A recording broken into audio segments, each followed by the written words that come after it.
So nice to be here at the Trout Lake Nature Center with the Lake County Folk Group. I hear you're a lot of fun. Yeah, this is going wild, can't you tell? My name is Sweet William, and I'm playing today with my good friend Cotton Morlock on harmonica. We've been missing each other over the COVID days, but this is our first big get-together since those days. But I want you to know who I am and what I do. And this first song I'm gonna play is a socially impacting song that I wrote a few years ago, and it seems to be an appropriate song to start tonight with because of recent tragedies in our country. So I'm not against the Second Amendment, but I am for personal responsibility. And when I was in the service, I was a drummer back then, and I played as an understudy for the USO's production of a rock opera called The Last Sweet Days of Isaac, which really pointed out that pointing your finger at someone, you could actually kill them. So it's not the gun, it's you. And this song is called A Note to My Son. And I wrote it, it took just several hours after the tragic incident. When the school bell rang in Santa Fe, all those kids were blown away. Wish I had words to say to you, my son. When the school bell rang the other day, their graduation was torn away. I wish I could say, Santa Fe, you're the only one. All those school tragedies, they break my heart, put me down on my knees. So please, what can be done? Parkland High and Columbine, Sandy Hook, where those young ones died, and we cried. Then we looked away. Well, I tell you, my son, if you face that active shooter's gun, you better run, you better hide, fight, better pray. All those school tragedies, they break my heart, put me down on my knees. So please, what can be done? Come on, Cotton.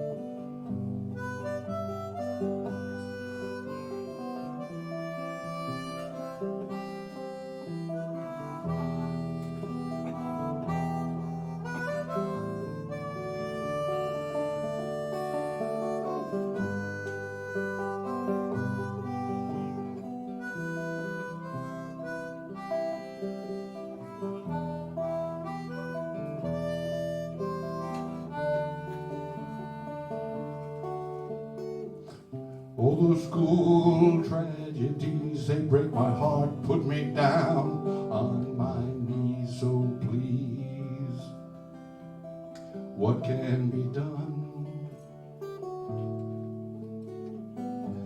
When you tally, count them all, and carve their names in some granite wall that casts the pall of the horror we endure.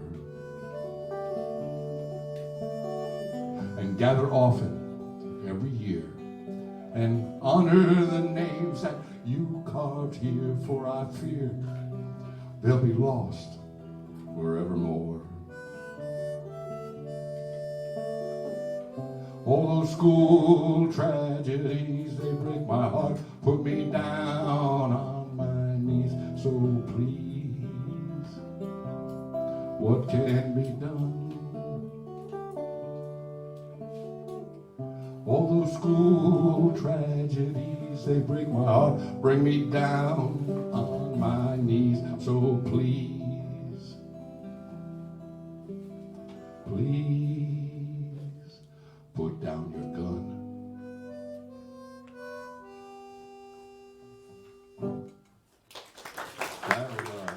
Thank you.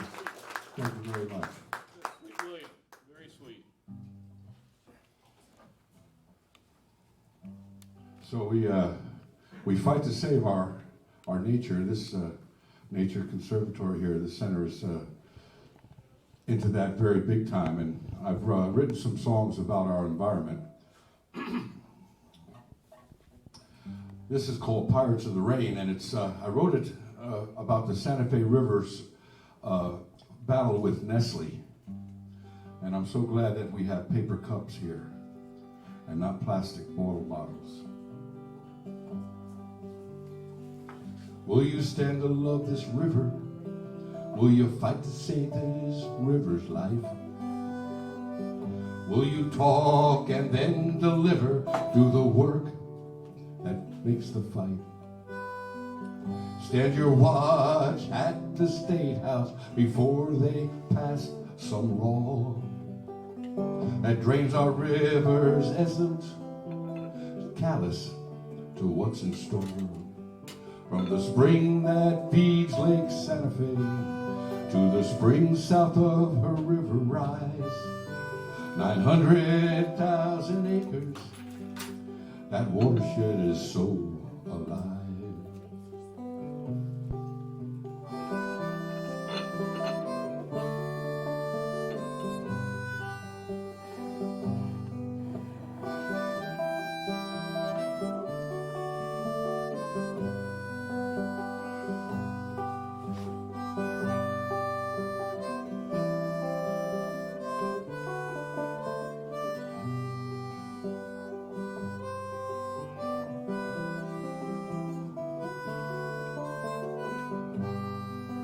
From the spring that feeds Lake Santa Fe to the spring south of her river rise, 900,000 acres, the Santa Fe is so alive. Will you stop the greed that sells the water for purely private gain? Fight to save those precious springs from the pirates of the rain. Walk her banks and bag some trash, repair the human damage done. See her as a living river, the Santa Fe, and we are one. From the spring that feeds Lake Santa Fe to the spring south of her river rise, 900,000 acres, the Santa Fe is so alive. The Santa Fe River flows from the spring-fed Lake Santa Fe, nestled between Melrose and Keystone Heights, Florida. It flows west towards the Gulf, where it goes underground in a sinkhole for a couple of miles. Where it rises up, it creates all kinds of springs. And that's where all the magic happens. And it flows west to the Suwannee River into the Gulf of Mexico. From the spring that feeds Lake Santa Fe to the spring south of her river rise, 900,000 acres, the Santa Fe is so alive. The Santa Fe River must survive.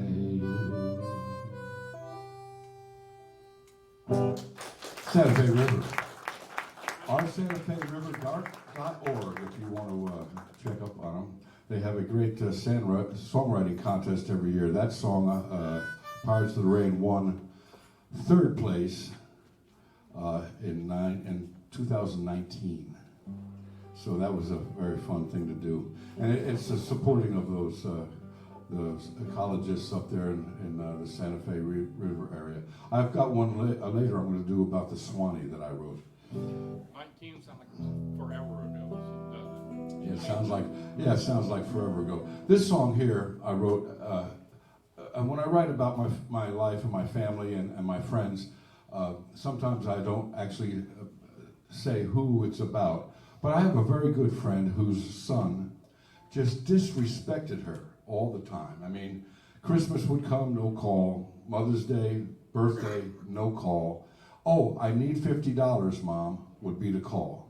So she taught him right, but he went a little bit wrong, and he went to jail. And in jail, he found religion. And he started writing her letters from jail. And being a good friend, she told me about it, and I read a letter. She read a letter to me. And it spurred this song. It's called Letters from Jail.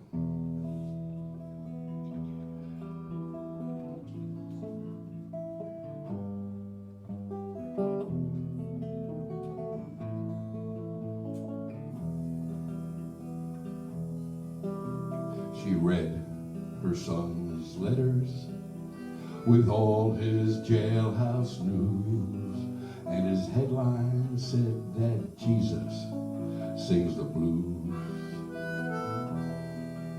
Well, she taught him right and he knew wrong, but he broke the rules, and now he says Jesus sings the blues. He learned inside that Satan had played his evil part, but Jesus could heal a damaged heart.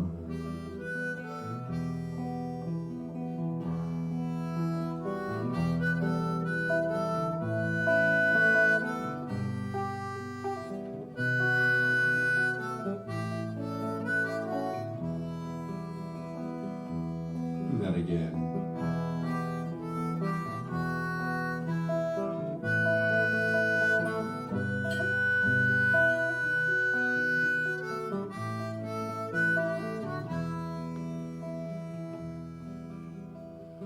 What is it about a prison where a man will search his soul, looking for the truth for him to hold? And this never-ending battle, it's waged within those prison walls, where Christ will fight the devil for the prisoner's soul. Christ will fight the devil for the prisoner's soul.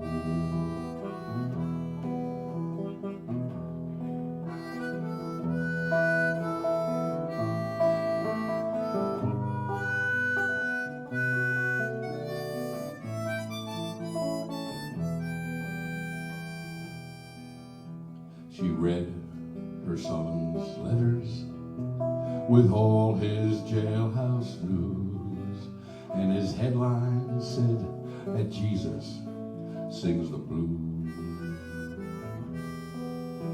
So when those prison gates open and her son walks out free, pray for him, it's not the devil that he sees.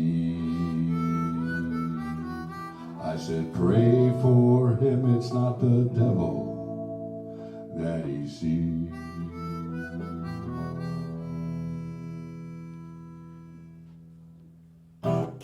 And I'm praying for him. I'm praying for him. Thank you so much. Is he doing okay? He's still incarcerated. But that means that he's getting 3 square meals, and he's getting guidance, and he's taking courses, and he's not buying drugs. Thank God. Anyway. So, I was 3 years old, and we got a bull mastiff, big dog. And of course, we had a little TV. Everybody did. And it was 11-inch screen, and there was tinfoil on the rabbit ears. And black and white mostly, and we got to see Roy Rogers and Dale Evans and Tom Mix and Gene Autry, and they had guitars, and they played beautiful cowboy music. So I wrote this about 30 years ago. This is called Lonesome Cowboy.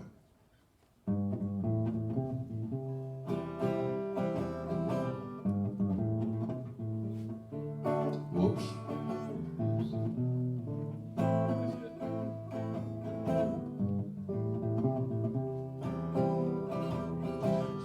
long, long time since the world has seen a man who can rope and tie like the cowboys can. Saddle up and ride down the Chisholm Trail,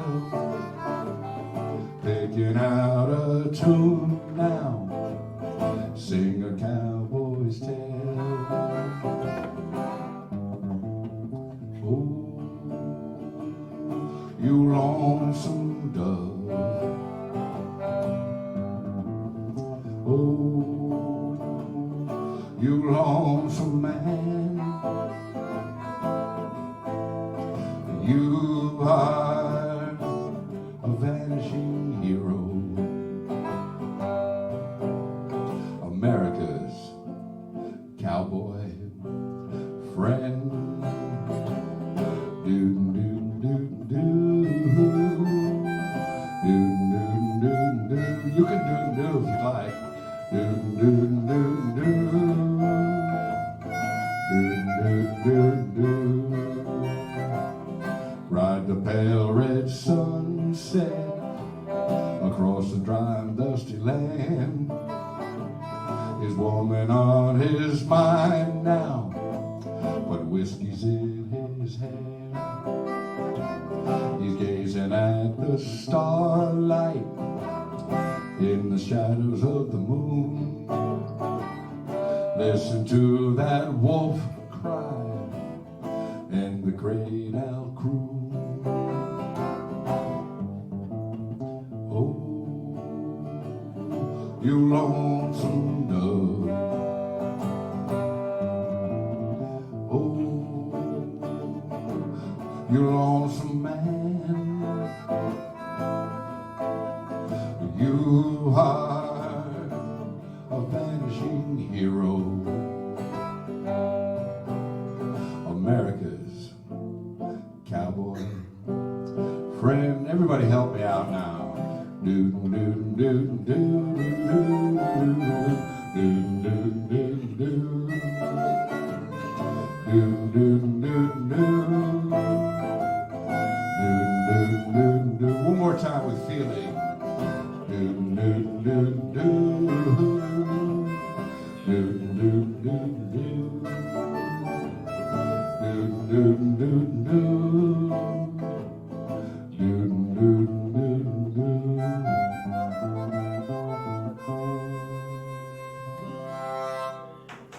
A cowboy song. That was good to do. Thank you for helping me out. That was always a fun one. Thank you, Cotton. That was very nice. Always fun. This is a song I wrote more recently, and the Palatka Daily News has this little section where if you send in a picture, then they ask you for a caption for it. And my caption was "Scars on My Journey." I'm a veteran. I've been overseas. I've rode my motorcycle all over the country. I've had a few regrets in my life, so I wrote this song. It's called "Scars on My Journey." It's kind of like a reflection on I don't know, on myself. Lemon helps the throat, by the way. The acid in it tightens up the vocal cords. So please excuse me. So are you going to be a tenor from now on so it tightens up the vocal cords? Yes, I am. There you go, there you go. It makes it so nice. This is I'm not a very good guitarist, but this is a little hard to play, so I hope I do a good job on it.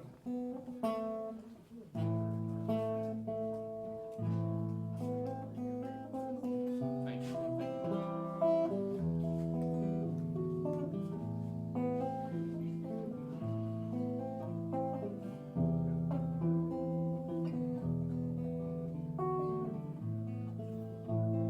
Scars on my journey, there's pain in my soul. I regret that my memories may haunt me till I'm cold.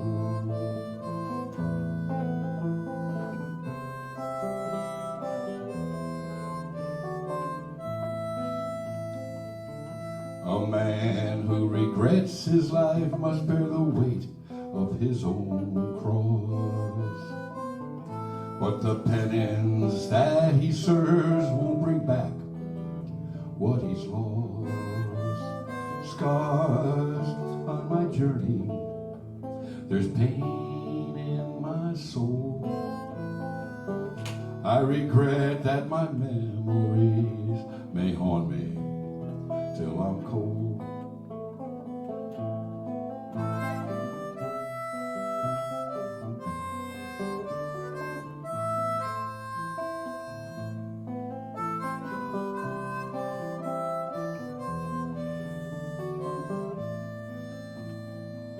I look for absolution, but it comes at a heavy cost.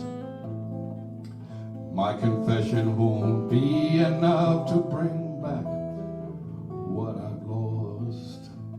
Scars on my journey, there's pain in my soul. I regret that my memories may haunt me till I'm cold.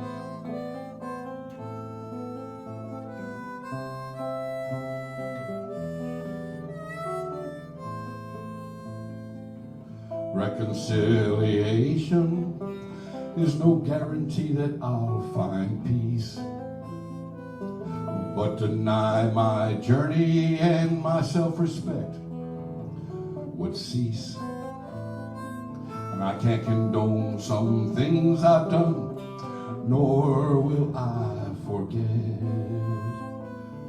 Face to face I might find some peace with my regrets.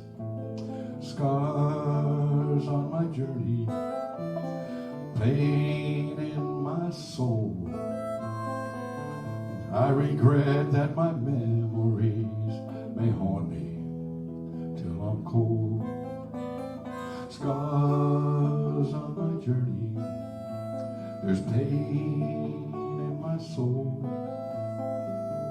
I regret that my memories may haunt me till I'm cold.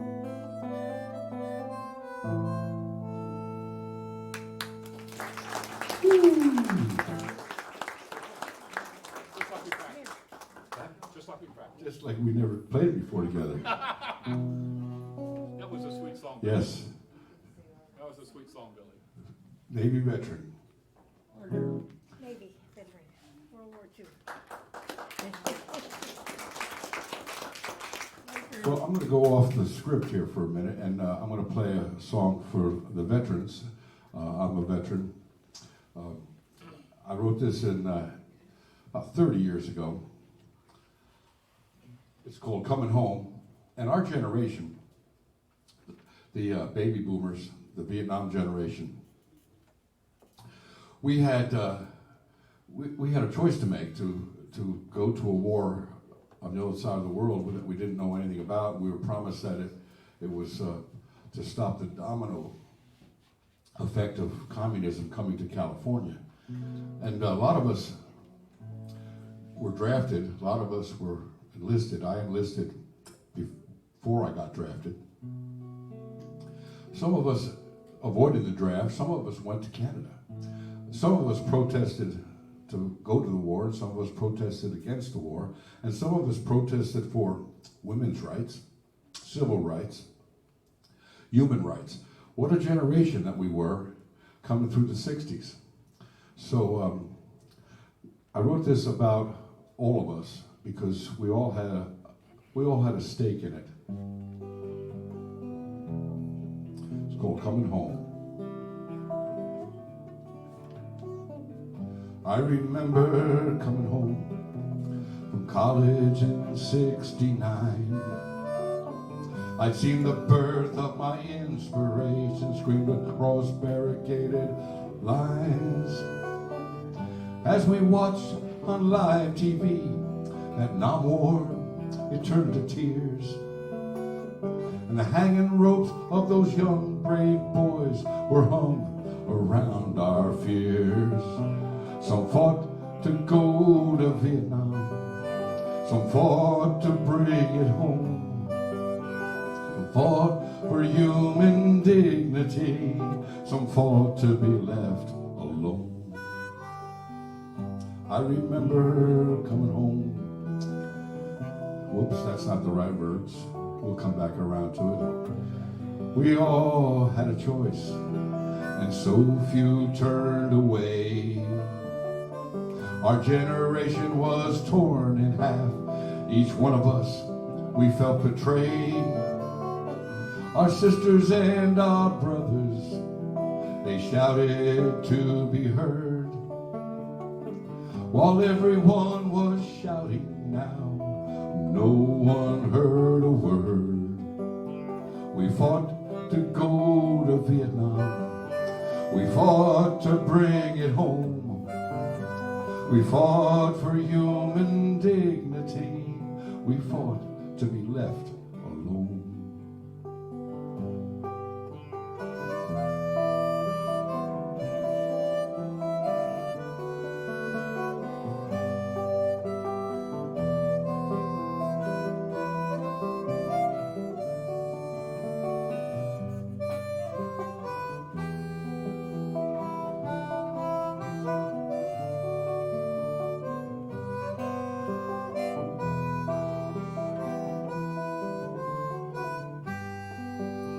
We fought to go to Vietnam.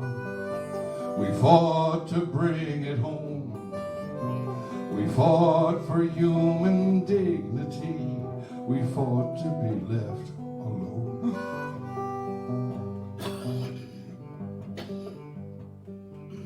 I remember coming home. It was 1972. I'd seen the death of my inspirations.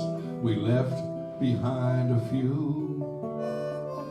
And now it's been over 50 years, and I'm back in the States. Prisoners of war are MIAs. They're still an unknown fate. I fought to go to Vietnam. I fought to bring it home. I fought for human dignity. Now bring our soldiers home. I fought to go to Vietnam. I fought to bring it home. I fought for human dignity. Now bring our sisters home. Now bring our brothers home. Now bring all our soldiers back home.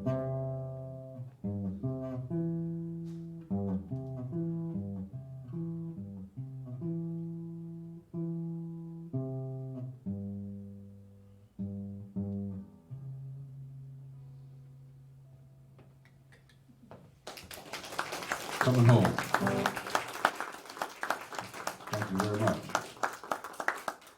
And thank you for your service, all of you that have served.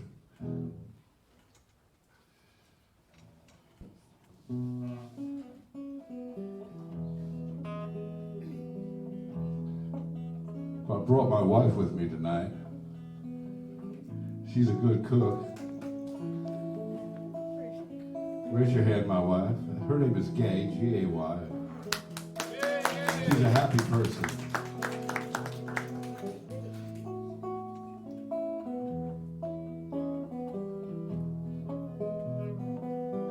I love my baby's butter beans.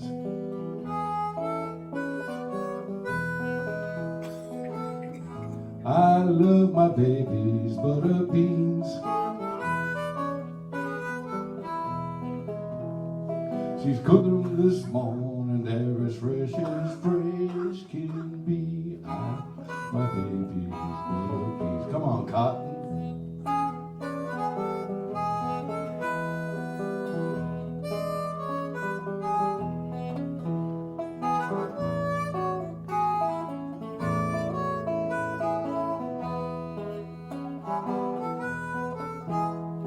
She's cooking them this morning, they're as fresh can be. Love my baby's butter beans. How about her ham and butter beans? I love that ham. How about her ham and butter beans? She uses the whole ham bone. She's cooking them this morning, they're as fresh can be. I love my baby butter beans. I said, now, cut cornbread in that iron pan. I said, now, hot cornbread in that iron pan.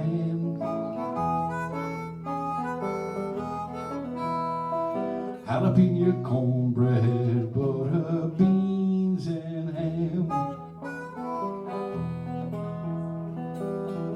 I love my baby's butter beans.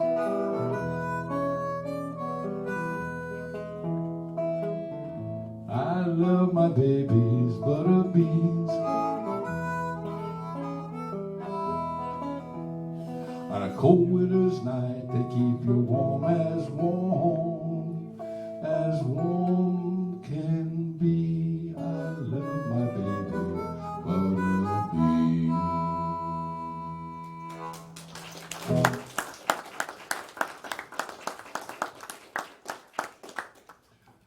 So the Swanee River Keepers have a song contest every year, and I've been trying to support them and writing a song for them over the last few years. In 2021, up in Valdosta, I entered Flat Bottom Boats, which is a song about the history of the flat bottom boats on the Swanee River. And I won first prize. I think it's time for another slice of lemon here.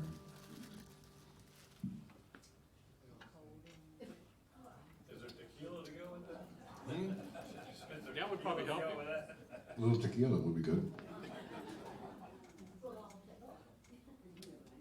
Whoops. Okay. Flat bottom boats.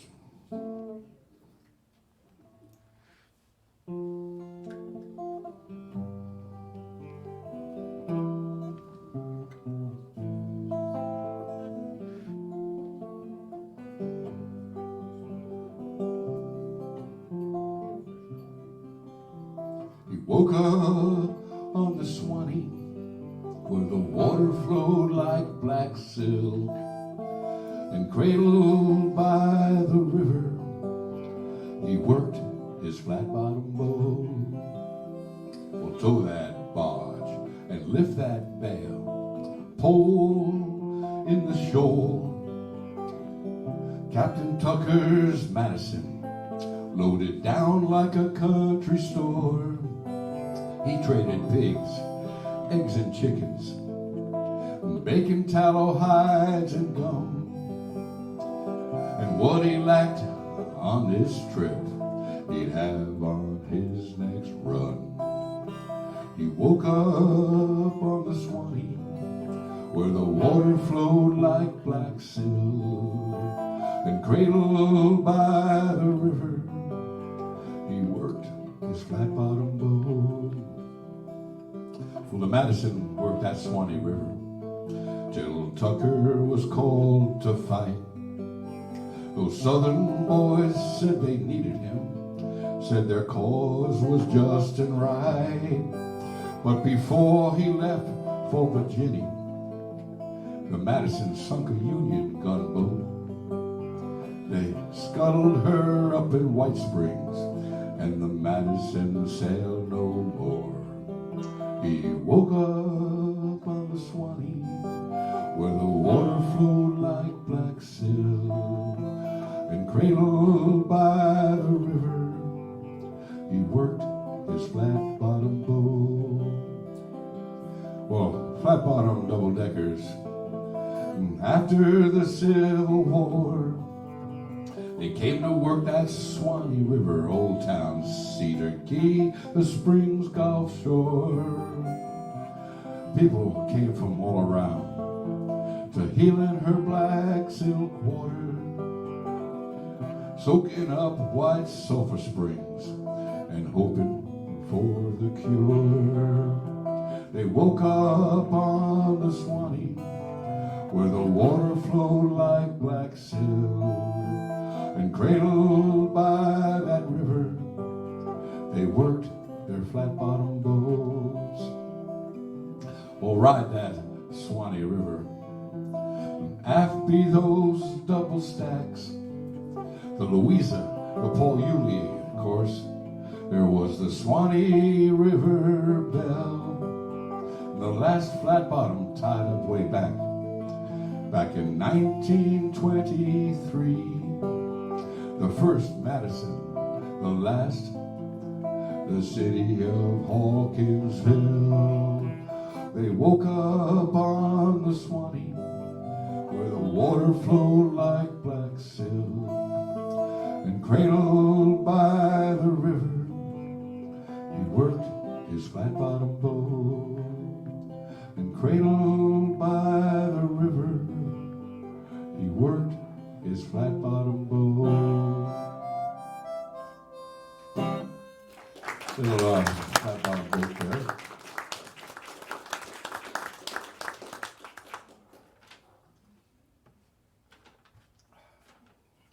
Have you been to Silver Springs, where they have the flat-bottom boats at Silver Springs? Yeah, they got the glass-bottom boats. Glass bottom. Glass bottoms. Well, the flat bottoms were paddle wheel, and the flat bottom was because there was so many shoal waters in Swanee, where when he would, the Madison was like a 7-Eleven, and it was loaded down and it went up all the little tributaries, and they would have to pull it up to the next little dock and whatever, and so they had a lot of.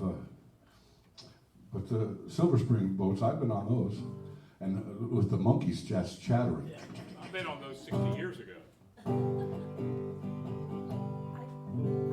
grew up there because my father was publicity manager back in the 40s. Wow. He had a billboard in Times Square, New York, for Silver Springs. Yeah, before the mouse, it was the place to be. That and I Six would Gun go to work Territory. with him in the summer. And Barefoot. Wiki Watch, you're right. It's still open Well, though. my father worked in And they Wiki still Watch. have trained mermaids. You can go and get a mermaid class if you want. Any lady that likes to swim. My sister was a mermaid there. There you go. And my father worked there too. This song I wrote about just before the 2016 election, worried about our ecology. And living in Palatka, there's a lot of things that goes on in Palatka. We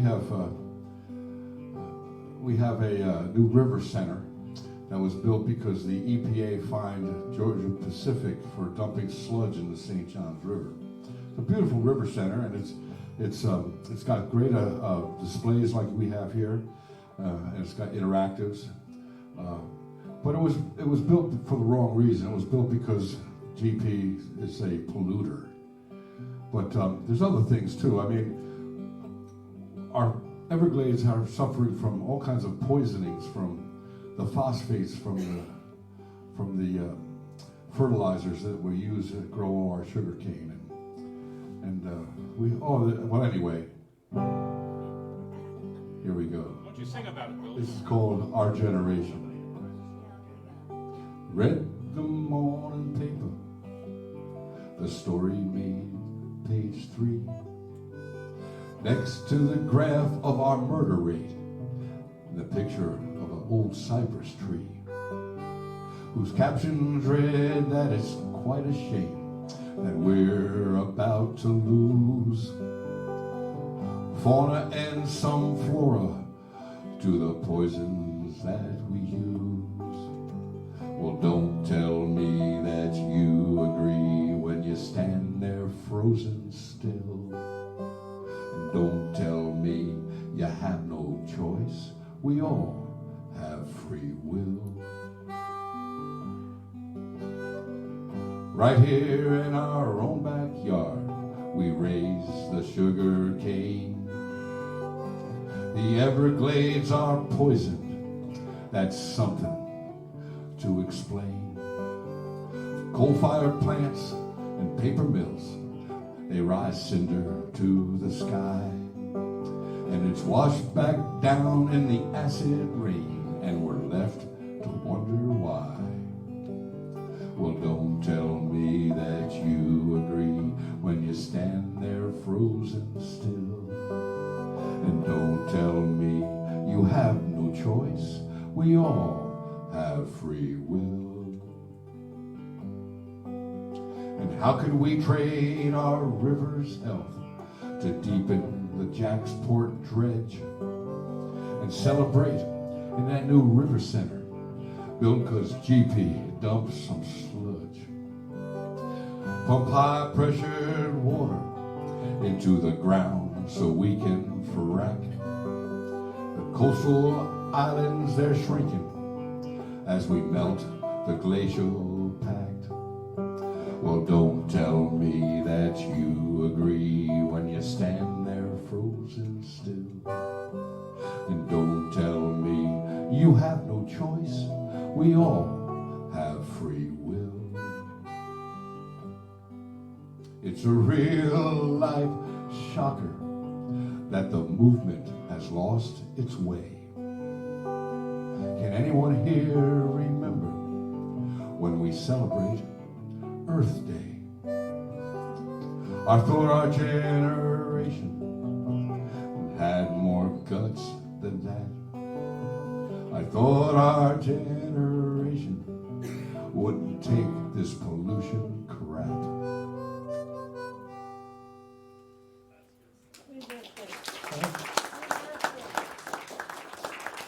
April 22nd, Earth Day. So anyway. Time to put the cup out. This is in 2008, everything, the bubble burst and your 401ks went in half, your property went in half, people lost all kinds of income from the Great Recession of 2008. Of course, I was a contractor at the time, and building houses was no. So it was just shot out, and I decided to buy a building and put in a blues bar, music venue up in Palatka called the Downtown Blues. And it lasted long enough for me to get to my retirement from 2008 to 2014. And we had a lot of great blues performers come through there. But the 2008 recession inspired this song. It's called Tin Cup.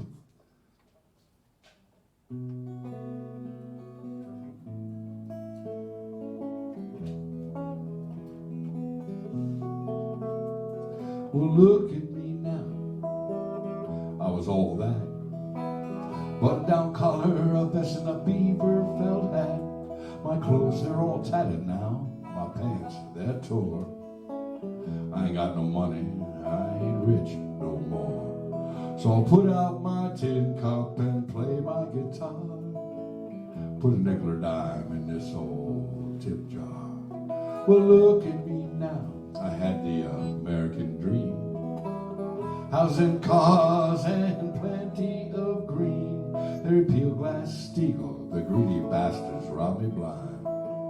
Left me with the blues just to ease my mind.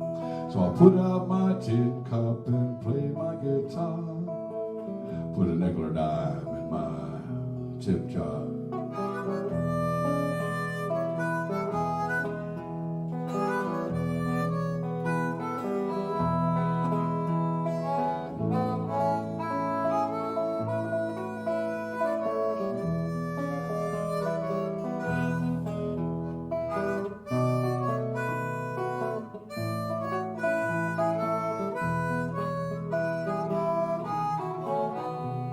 Well, look at me now. I was an entrepreneur.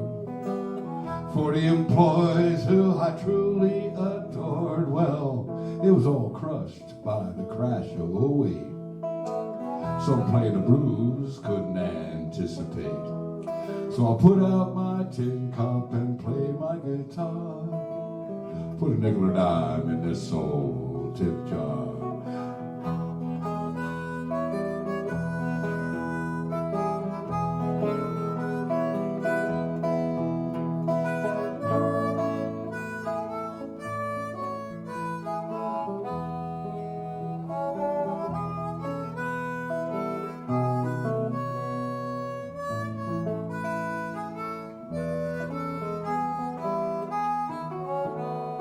Well, look at me now, I guess I'm okay. Although things never really went my way, you know, I feel the pain, so I know I'm alive. Little help from my friends, I will survive, 'cause I'll put out my tin cup and play my guitar. Put a nickel or dime in my tip jar.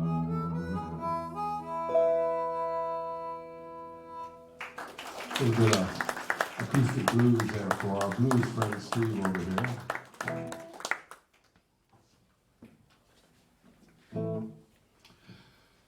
How long did you live in Palatka? I've lived in Palatka for 32 years. I was born in Germany. My father was a soldier, and my mother was over there, went over to be with him after World War II. I was born in 1950 in Gießen, Germany. That makes you an old geezer? I'm an old geezer. So anyway, I went to, I was an altar boy for 8 years.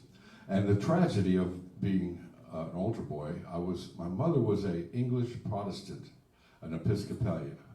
And she went to the High Episcopalian Church. It was pretty pomp and circumstance. And my dad was Irish Catholic. So my mother's mother would not let me go to a Catholic church. And there was an argument there. I mean, as a little child, I didn't really realize it until the Irish boys in my neighborhood wanted to beat me up because I was a Protestant. And so I dealt with that when I was growing up. But 8 years I was an altar boy. And I served on the altar at St. John's Cathedral in New York City, which is the biggest cathedral in America.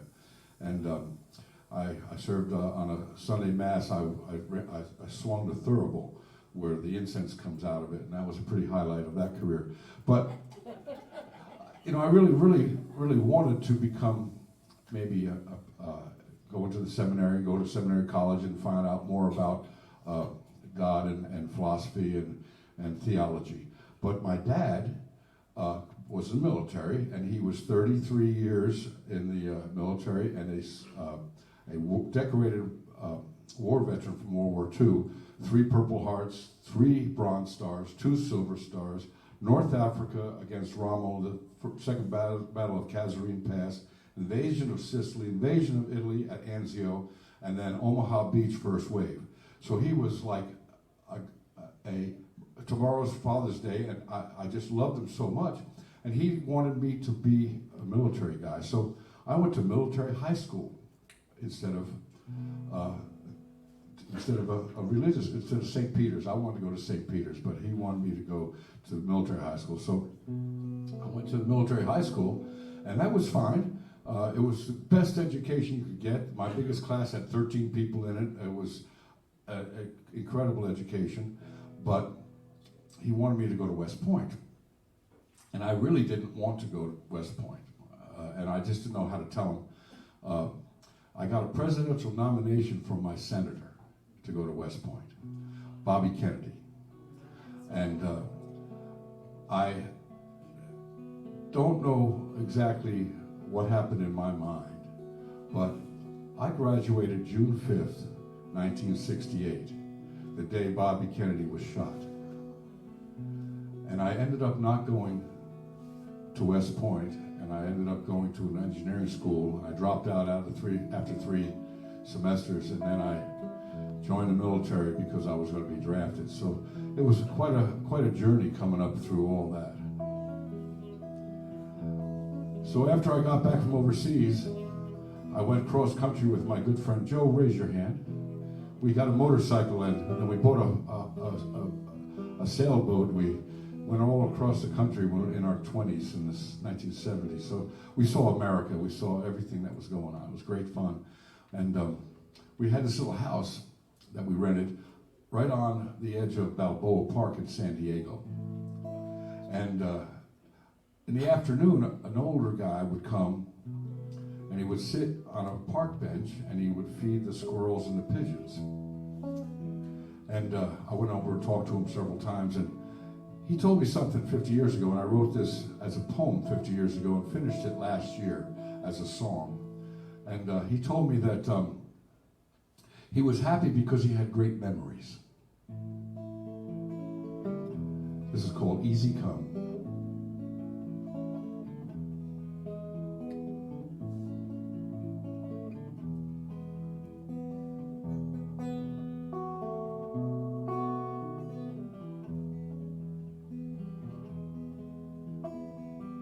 Old man collects his memories to take for a walk in the afternoon. Sit among his friends the trees, his twilight's coming, his twilight's soon. But all that he needs for comfort in his fading midday meadow sun are few recalls of an easing sort which come easy, which easy come. Older than he ever thought he'd be, poor for the times, but wiser for the years. Old and blind, but he still can see yesterday, tomorrow, and all the tears. But all that he needs for comfort in his fading midday meadow sun are few recalls of an easing sort, which come easy, which easy come, which come easy, which easy come.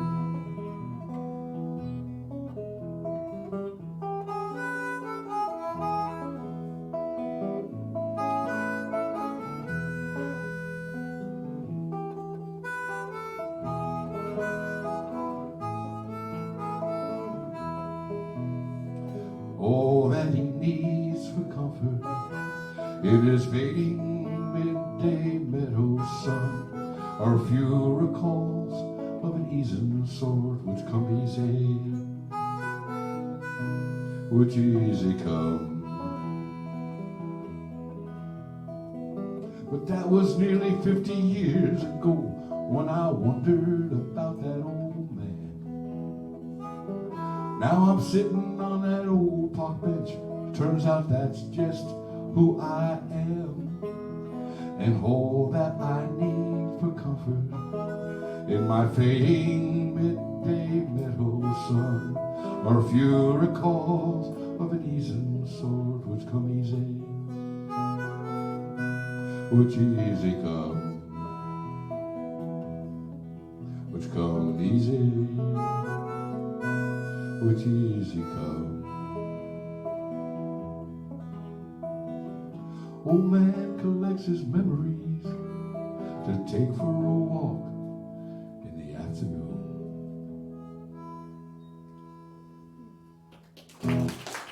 Thank you so much. I do have a couple of CDs up here if you're interested. I recorded them in my garage, and the dog that's barking, just don't mind him.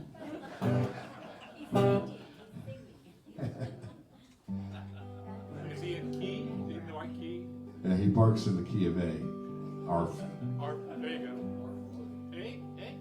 He's a Canadian husky.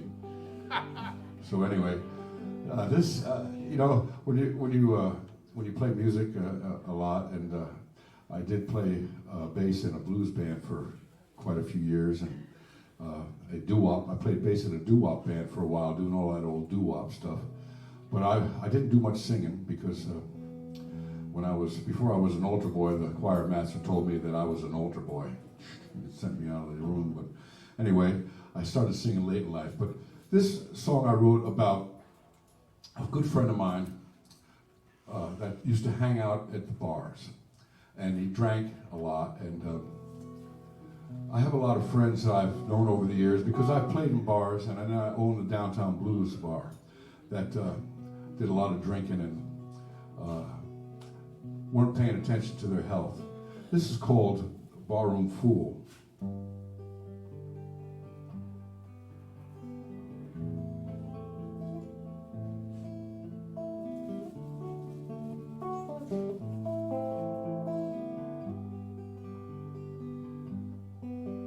just a barroom memory. He sat on his old bar stool, telling his stories again and again, just a barroom fool. There were times through the years that I even knew their name, but each new barroom fool seems much the same. The first I knew so long ago, his name was Jack. Clock tick-tock, and he was gone. Ain't never coming back. Now his old bar stool stayed empty for near about a week, till another barroom fool sat in that seat.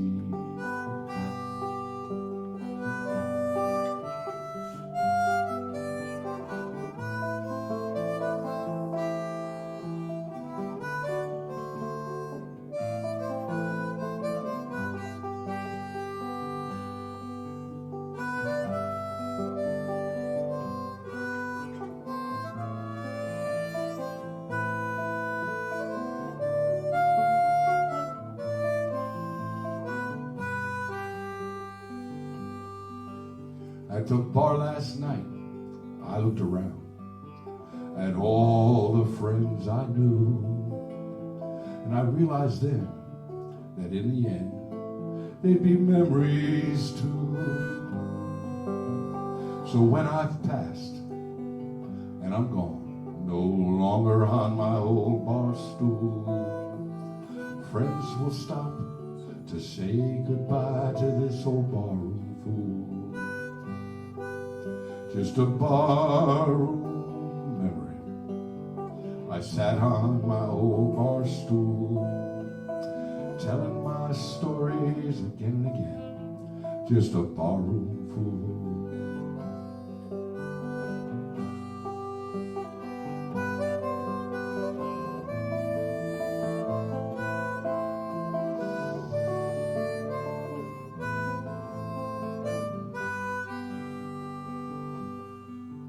Just a barroom memory. I sat on my old bar stool, singing my songs again and again. Just a barroom fool.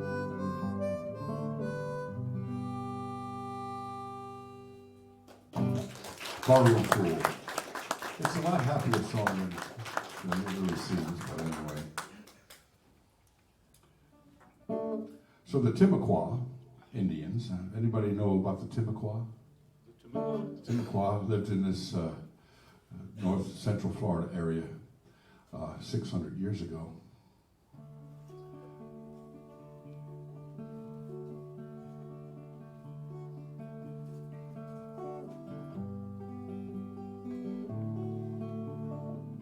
This is called The Promise of the Timucua.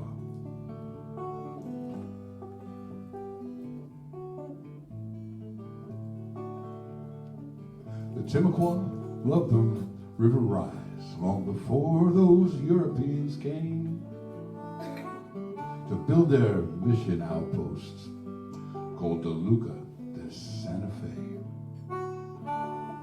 And travelers crossed that natural land bridge from Tallahassee, St. Augustine on the coast. They call it the old Spanish Mission Trail, but we call it Bellamy Road, where Ginny, Hornsby, and Gilchrist grew, Rum Island Springs and Lilipo, by that rise in that southern flow, were held in honor by our native sons, the Timucua, you know.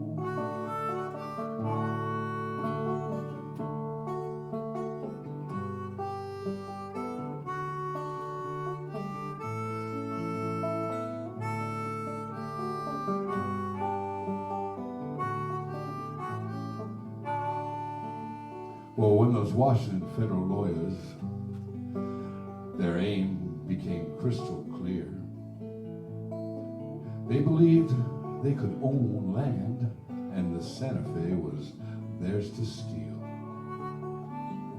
But the Timucua had many kindred tribes that held the springs as a sacred site. They came together as Seminoles. They thought the springs were worth the fight. This river, it's a beautiful sight. This river in the pale moonlight. This river deserves what is right. This river is in a perilous fight.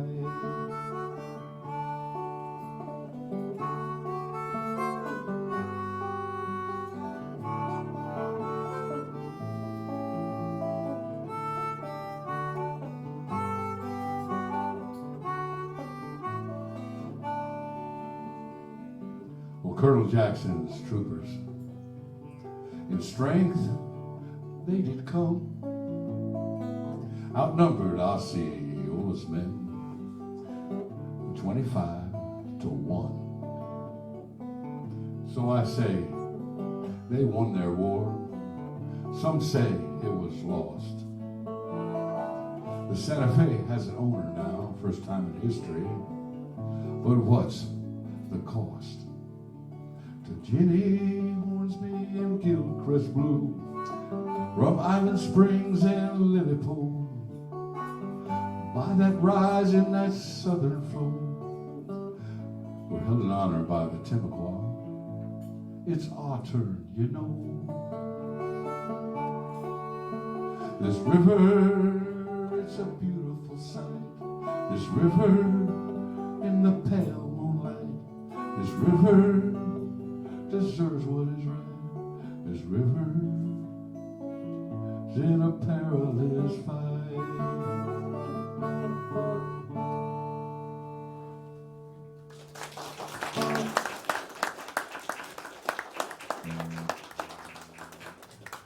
How are we doing on time? I don't. Oh, I see the clock right there.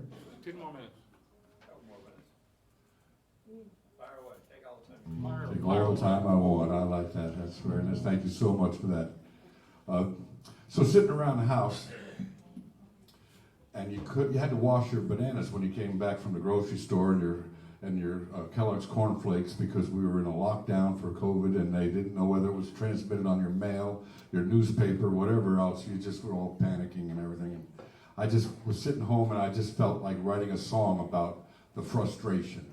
And but I didn't want to make it about COVID, because everybody was making songs about COVID, and it's just a little too morbid for me. So this one I can honestly say I can play anytime. It's called Broke Busted.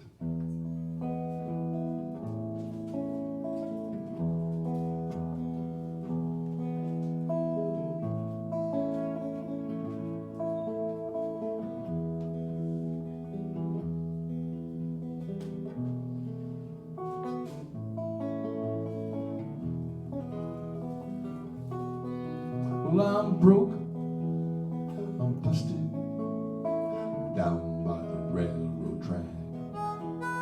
I'm broke, I'm busted, down by the railroad track.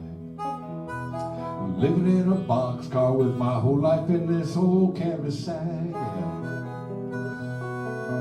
My heart is broken, down by the railroad track.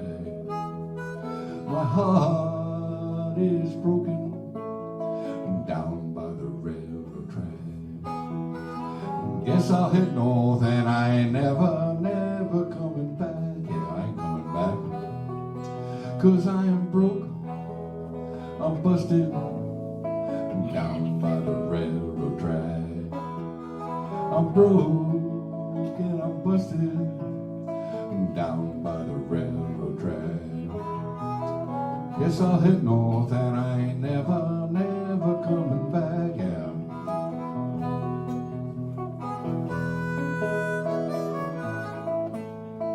Down by the railroad track.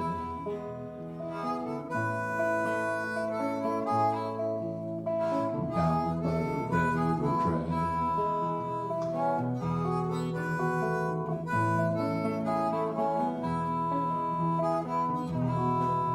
Well, some folks, they say I'm hopeful down by the railroad track. Yeah, I said some folks now, they say I'm hopeful down by the railroad track. 'Cause I'm heading up to Clarksdale with this guitar strapped to my back. Yeah, I'm hopeful, alright.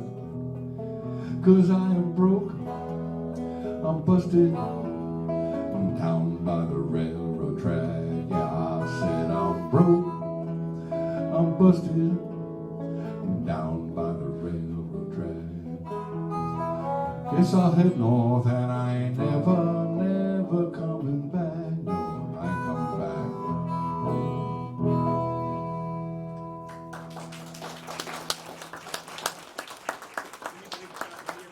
Anybody besides me ever been to Clarksdale? Where? Clarksdale, Mississippi. Mississippi. Home of the blues. Well, if you like blues, that's the place to be. The crossroads. The Crossroads. I've stood there 3 or 4 times. Never saw the evil man though. I'm going to finish off tonight with, I think I got one, what time is it? 20 minutes till?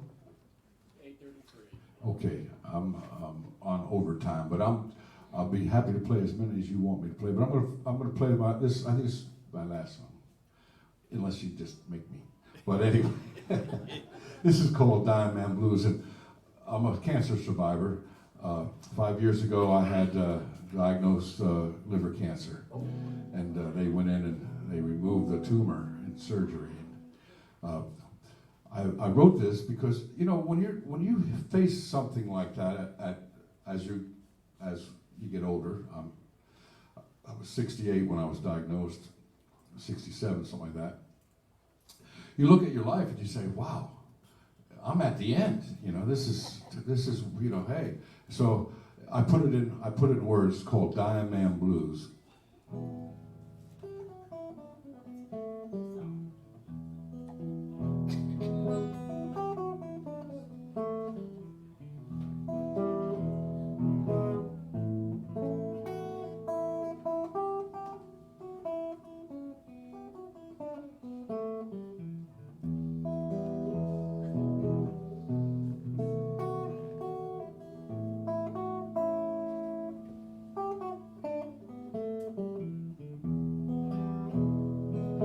Never before in my life did I think I could lose. Never before in my life did I quit loving blues. My hair's turning gray, there's pain every day. Never before in my life I thought I would end this way. And on my tombstone the words that I choose. Never before in his life did he play Dying Man Blues.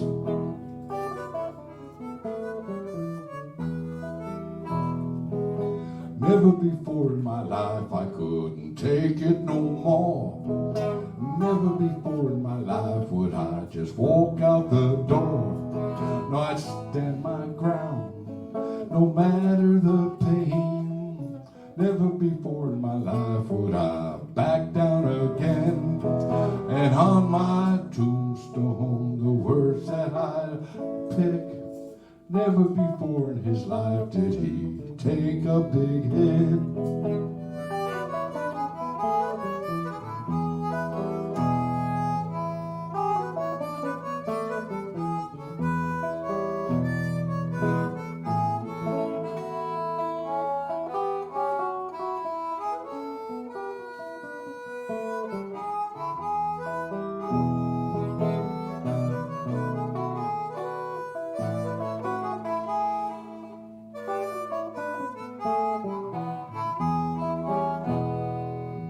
Never before in my life was the end this close. Never before in my life did I feel such remorse for life's regrets and blues and pain. Never before in my life would I live it this way again. And on my tombstone the words that I'd write. Never before in his life did he give up the fight.